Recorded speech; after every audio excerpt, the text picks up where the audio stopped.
Naa nabatay indio gigante sa Pilipinas nga inani nga klase gyud nga indio gigante. Ang tubag ana mga idol, wala. Kini nga klase nga manok nga indio gigante wala pay isa ani diri sa Pilipinas. So munay klarong tubag mga idol. Daghan ko gipang search nga mga indio gigante nga na-purchase sa atong mga kaubang Shamu breeder diri sa Pilipinas, diri sa atong lugar. Apan wala pa joy isa nga nakakuha og inani nga klase nga mga manok gikan sa laing lugar like Brazil or asa pa man. Kini nga mga manok di ni basta-basta ma-ship, di ni basta-basta ma-import diri sa Pilipinas. Kay tungod mga kasyamo, mga idol, dili siguro sila gusto nga ang ilahag yung pinaka-authentic nga bloodline is makalat sa lain-laing mga lugar.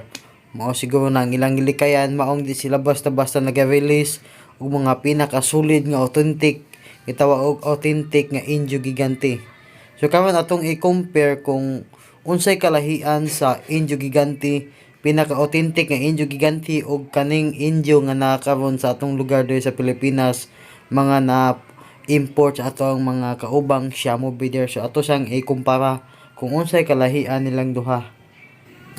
So karon makita na nato kung unsay kalahian sa indio gigante nga authentic sa laing lugar o kining mga nangabot diri karon sa ato ang lugar sa diri sa Pilipinas.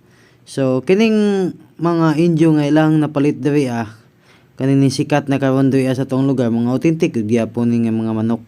Pareho na sila mga authentic. Pero nagi sila kalahian. Anana mo ng manok na ginay kalahian sa matag bloodline. So pareha sila na ipamitay, pareha sila tag-as, pareha sila dagko, pareha sila nindot og color.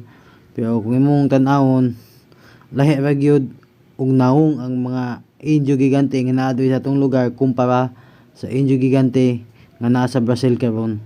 So makita ato silang manok nga grabe gyud kadagko ang pamitay og makita gid nimo si ihang porma nga grabe authentic jud kayo, nagit sa ihang dugo ang gitawag og authentic nga indio gigante. Unya sa ako pong pagkabalo, dili basta-basta pod ang pag-import sa ato ang mga kaubang Shamu breeder aning ato ang indio gigante karon nga naa diri sa atong lugar na kay dako og gasto, mahal gyud kay nga manok.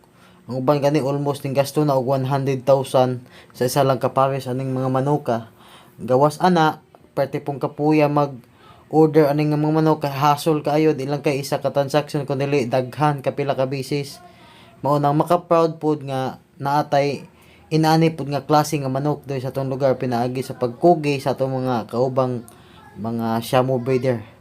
Karon atong gikumpara dili sa pag-ingon nga pagpangdaot or pag-lockdown sa ato ang mga nakapalit og indio gigante diri sa atong lugar, kun dili ato lang ipakita ba nga naa pa di ay laing klaseng indio gigante sa laing lugar nga wala pa diri sa atong lugar sa Pilipinas.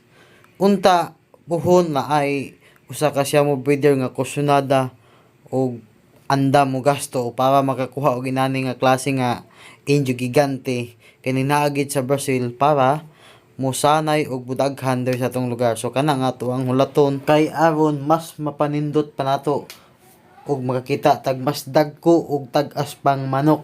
Og dili na kayo nako taso na nga akong istorya, i-update lang tamo sa sunod na pud na akong upload about gyapon sa Shamu, sa indio or unsa pay mga kabag-uhan karon nga dapat atong i-update. So abang-abang lang kayo sa next kong video upload.